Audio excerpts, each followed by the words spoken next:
Existe un secreto a voces entre las familias más ricas de la historia, desde los antiguos patriarcas bíblicos hasta los magnates industriales del siglo XIX y los multimillonarios tecnológicos de hoy, un secreto que la mayoría de la gente ignora porque parece desafiar toda lógica matemática y sentido común, pues en la escuela nos enseñaron que la riqueza es el resultado de la suma y la acumulación. Nos enseñaron que si tienes 10 monedas y regalas una te quedan 9, es decir, eres más en pobre. Pero en el reino de Salomón y en las leyes invisibles que gobiernan el universo, la matemática funciona de manera diferente. Una manera donde 10 menos 1 no es igual a 9, sino igual a multiplicación. Hoy vamos a adentrarnos en la enseñanza más contraintuitiva pero poderosa de las Escrituras. Vamos a descubrir por qué el acto de soltar es el requisito indispensable para recibir. Por qué la generosidad no es una pérdida de patrimonio, sino una estrategia de inversión de alto rendimiento. Y por qué aquellos que retienen con avaricia están condenados a secarse, mientras que aquellos que dispersan con sabiduría están destinados a la abundancia perpetua. Este es el principio del río, la ley del flujo que separa a los que simplemente tienen dinero de los que tienen verdadera prosperidad. Bienvenido a Secretos de Salomón.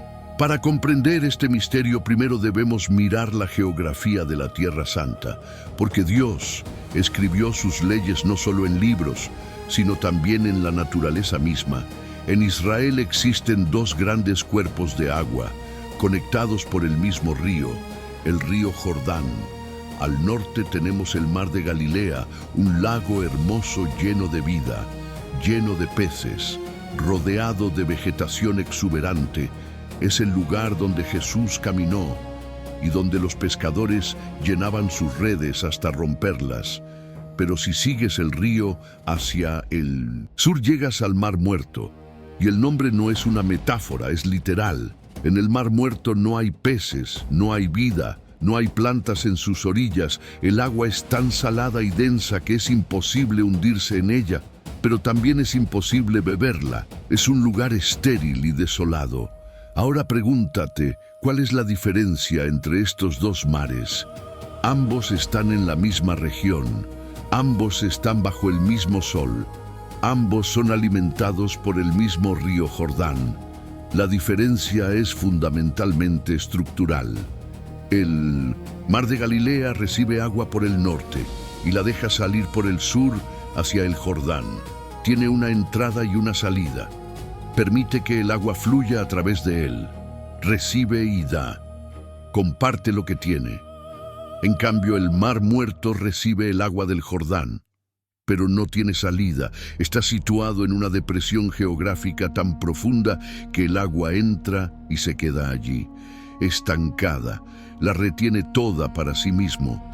Y como el agua no tiene a dónde ir, se evapora bajo el calor del desierto, dejando atrás solo sal y minerales amargos. La lección es brutalmente clara. La vida depende del flujo. El mar de Galilea está vivo porque da. El Mar Muerto está muerto porque solo sabe recibir y retener, y tú eres uno de estos dos mares en tu vida financiera. Salomón observó este principio y lo plasmó en Eclesiastés capítulo 11, versículo 1, con una frase que ha confundido a los estudiosos por siglos cuando dijo: «Echa tu pan sobre las aguas, porque después de muchos días lo hallarás». Analicemos la imagen absurda que Salomón nos presenta. Echar pan al agua parece el acto más estúpido y desperdiciado que alguien podría hacer. El pan en el agua se deshace, se moja, se pierde, desaparece. Parece que lo estás tirando a la basura, pero Salomón, el hombre más sabio del mundo, nos está revelando una ley económica superior. En la antigüedad, echar el pan sobre las aguas era un término comercial que se refería a enviar barcos cargados de mercancías a través del mar hacia puertos lejanos. El comerciante veía partir su barco con toda su inversión, su pan, y el barco desaparecía en el horizonte. Durante meses no veía nada, parecía una pérdida total, pero después de muchos días, el barco regresaba cargado de especias, oro y sedas, multiplicando exponencialmente lo que se había enviado. Lo que Salomón nos enseña es que debemos tener la audacia de soltar el valor, de dejarlo ir, confiando en que la corriente de la vida nos lo devolverá multiplicado.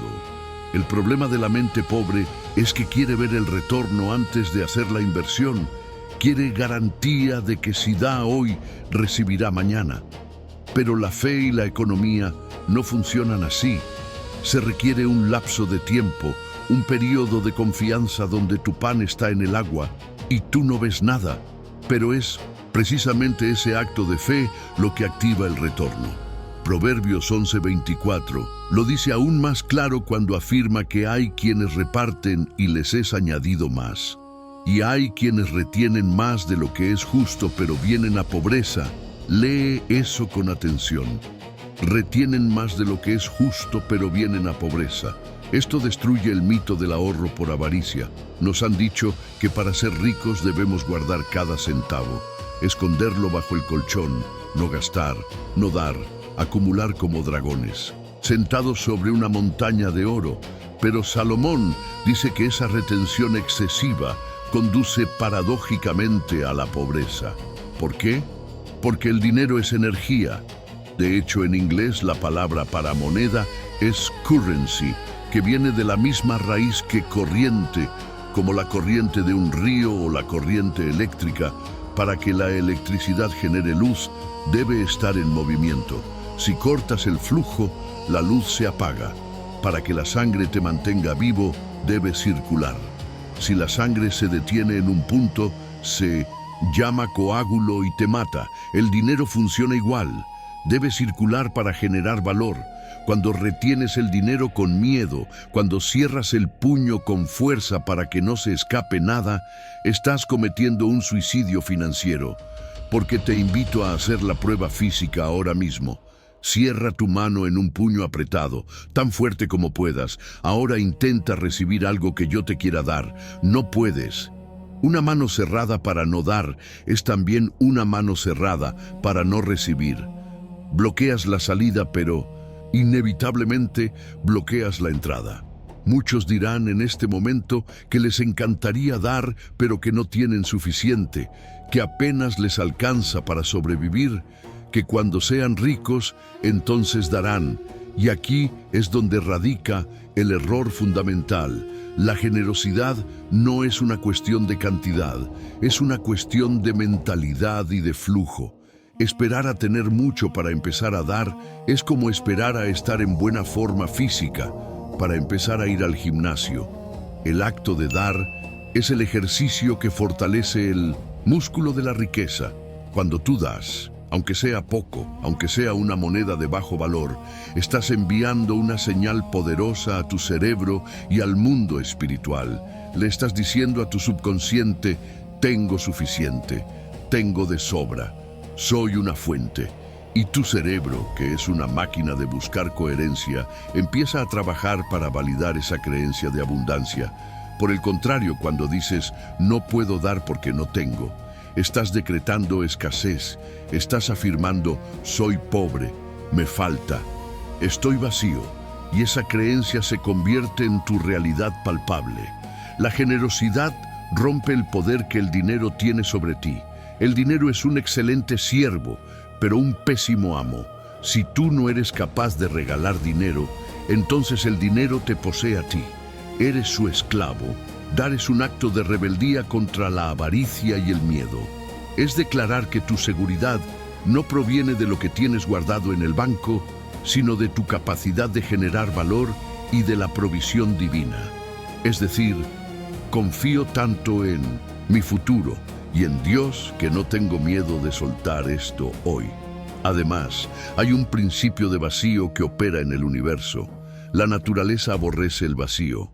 Si tú tienes un armario lleno de ropa vieja que no usas, no hay espacio para ropa nueva. Si tú tienes tu vida llena de cosas retenidas, no hay espacio para nuevas bendiciones. Al dar, creas un vacío.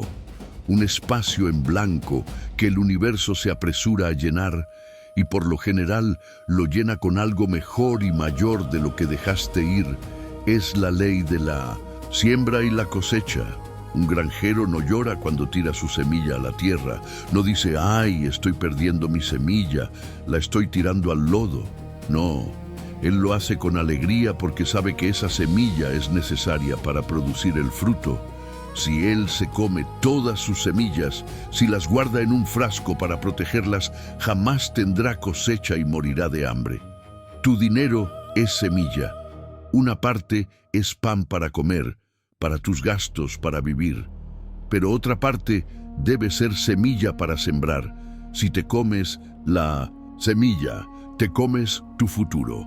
En la tradición judía existe el concepto de tzedaká, que a menudo se traduce mal como caridad, pero que en realidad significa justicia. Para el pensamiento hebreo, dar no es un acto de bondad extraordinaria, es un acto de justicia, es restablecer el equilibrio del mundo.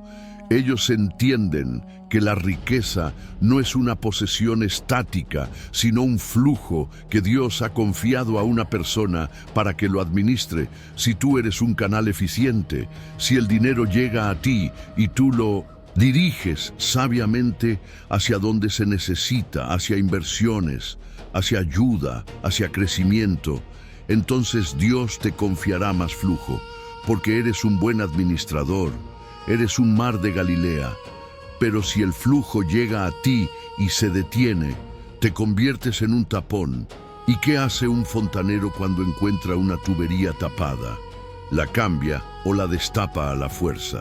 No te estoy diciendo que regales todo tu dinero y te quedes sin nada. Salomón también enseña sobre el ahorro y la prudencia. Hay un equilibrio. José ahorró durante 7 años para los tiempos de vacas flacas, pero incluso en su ahorro tenía un propósito de preservación de la vida, no de acumulación egoísta. La propuesta es que integres la generosidad sistemática en tu plan financiero, no las obras, no lo que te queda a fin de mes, si es que te queda algo, porque nunca sobra. Proverbios 3:9 dice, honra al Señor con tus bienes y con las primicias de todos tus frutos.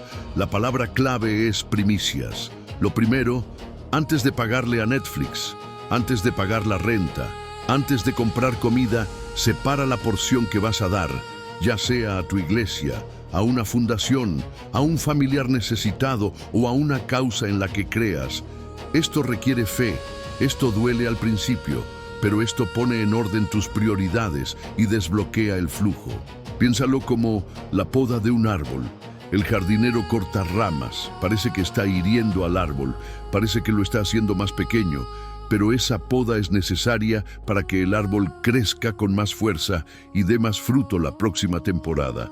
Tu generosidad es esa poda voluntaria que estimula tu crecimiento financiero. Además, la generosidad te conecta con personas, te abre puertas, te da acceso a círculos donde la mentalidad es de abundancia. Las personas ricas y exitosas suelen ser extremadamente generosas entre ellas. Entienden el poder de los regalos, de las invitaciones, de compartir oportunidades. El tacaño se aísla, el generoso construye puentes. Hay una historia famosa sobre John D. Rockefeller, el primer multimillonario de la historia moderna. Él comenzó a dar el diezmo de sus ingresos cuando era apenas un niño y ganaba centavos. No esperó a ser millonario. Él atribuyó su inmensa fortuna a esa disciplina de dar desde el principio. Él decía que Dios le dio dinero porque sabía que él lo circularía. Al final de su vida, cuando estaba enfermo y los médicos le daban poco tiempo de vida, Rockefeller cambió su enfoque de acumular a donar masivamente. Creó fundaciones, hospitales, universidades y curiosamente su salud mejoró y vivió hasta los 90 y tantos años. Al empezar a dar vida a otros, recuperó su propia vida. El mar muerto comenzó a fluir y se sanó. Quiero retarte hoy a que hagas una prueba. No me creas a mí, pon a prueba la ley. Durante los próximos meses asigna un porcentaje fijo de tus ingresos para dar. Hazlo con alegría, no con dolor. Hazlo como quien siembra esperando cosecha y observa qué pasa con tu mente. Observa cómo disminuye tu ansiedad por el dinero. Observa cómo aparecen oportunidades inesperadas. Observa cómo te vuelves más creativo para generar más, porque ahora tienes un propósito más grande que solo llenarte el estómago. La promesa de Malaquías es que si traes los diezmos y ofrendas, se abrirán las ventanas de los cielos hasta que sobreabunde. Una ventana abierta no es para que tú mires hacia afuera. Es para que el aire fresco entre y renueve la atmósfera de tu casa. El dinero estancado se pudre. El dinero en movimiento da vida. Deja de ser un mar muerto, amargo y solitario, lleno de tesoros que nadie puede disfrutar, y conviértete en un mar de Galilea, vibrante, lleno de vida, un lugar donde todos quieren pescar, donde la abundancia entra y sale constantemente, limpiando, nutriendo y enriqueciendo todo lo que toca. Recuerda las palabras del Maestro: más bienaventurado es dar que recibir. No es solo un consejo moral, es la fórmula secreta de la multiplicación. Echa tu pan sobre las aguas, suelta el miedo, abre el puño y prepárate para ver cómo los barcos de la prosperidad regresan a tu puerto cargados de bendiciones que ni siquiera tenías espacio para almacenar. La llave de tu siguiente nivel financiero no está en lo que guardas, está en lo que das.